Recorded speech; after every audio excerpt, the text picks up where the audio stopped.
अमेठी के सरमे गांव में विकास कार्य न होने की वजह से ग्रामीणों में लोकसभा चुनाव को लेकर आक्रोश है और उन्होंने ऐसे में लोकसभा चुनाव का बहिष्कार किया है। ग्रामीणों ने आरोप लगाया है कि गांव में कोई विकास कार्य नहीं कराए गए। ग्रामीणों का यह भी कहना है कि उन्होंने चुनाव बहिष्कार का बोर्ड लगवाया था, जिसे बीडीओ ने ग्राम प्रधान के साथ मिलकर उखाड़कर फेंक दिया। वहीं मौके पर पहुंचकर एसडीएम ने ग्रामीणों से मुलाकात कर उनकी समस्याओं को जाना है। आप लोगों की सड़क जून में बन जाएगी, पक्का है।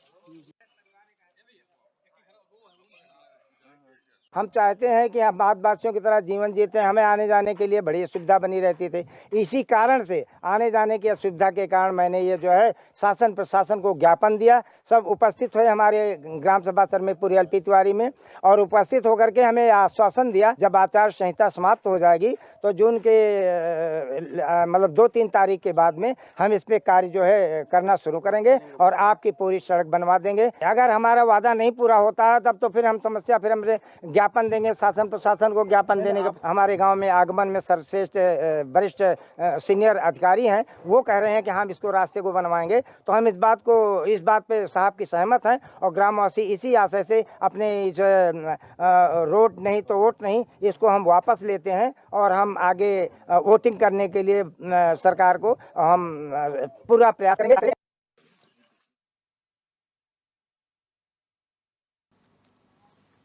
और हमारे संवाददाता कृष्ण कुमार इस वक्त इस खबर पर हमारे साथ जुड़ गए हैं। कृष्ण, जिस तरीके से चुनाव का बहिष्कार की बात हो रही है, यहाँ पर जो मूलभूत सुविधाएं होनी चाहिए थी वो नहीं मिली है, अब इस वक्त इन क्षेत्र के लोगों का क्या कहना है?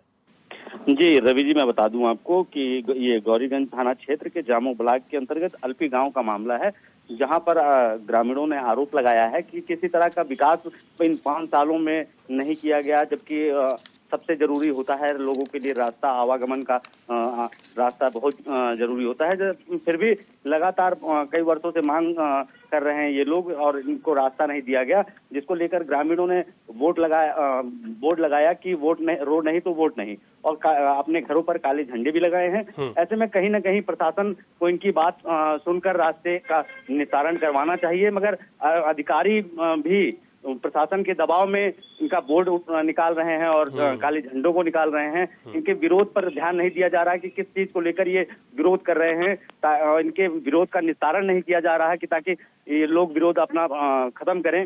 केवल जबरदस्ती इनके बैनरों को निकालकर और इनके घरों से काले झंडे को जबरदस्ती निकलवाया जा रहा है। एसडीएम ने यहाँ पर जाकर समस्याएं सुनी है, क्या उसके बाद कोई आश्वासन या फिर लोग माने हैं इसके बाद बात को? जी, लोगों ने स्वीकार किया है कि ठीक है, हम बातें सुनेंगे आपकी, मगर जब तक निस्तारित नहीं होगा तब तक ना ही हम वोट देने जाएंगे और ना ही अपने घरों से काले झंडे को निकालेंगे। तो ऐसे में तो आचार संहिता लागू हो गई है, अब तो कोई घोषणा भी नहीं की जा सकती, तो फिर ये लगता है कि यहाँ पर अब जो प्रशासन है वो मना पाएगा लोगों को? एसडीएम जी रवि जी, बिल्कुल जैसे कि उप जिलाधिकारी वहां पहुंचे मौके पर, उन्होंने लोगों को आश्वासन दिया कि हम जल्द से जल्द आपके मामले का निस्तारण करवाएंगे। इससे पहले भी ये लोग विरोध कर चुके हैं, मगर अभी तक निस्तारण नहीं हुआ। इसी को लेकर जब ग्रामीणों ने फिर आक्रोशित हुए और निर्वाचन का समय आया और इसी को लेकर फिर उन्होंने अपना विरोध जाहिर किया और एसडीएम ने आश्वासन दिया है कि इसके आचार संहिता समाप्त होने के बाद आपकी जो मांगे हैं वो पूरी की जाएंगी। ठीक है आपने कि लोगों को इस तरीके का आश्वासन मिलता रहा, लेकिन अब देखना होगा कि आगे क्या होता है।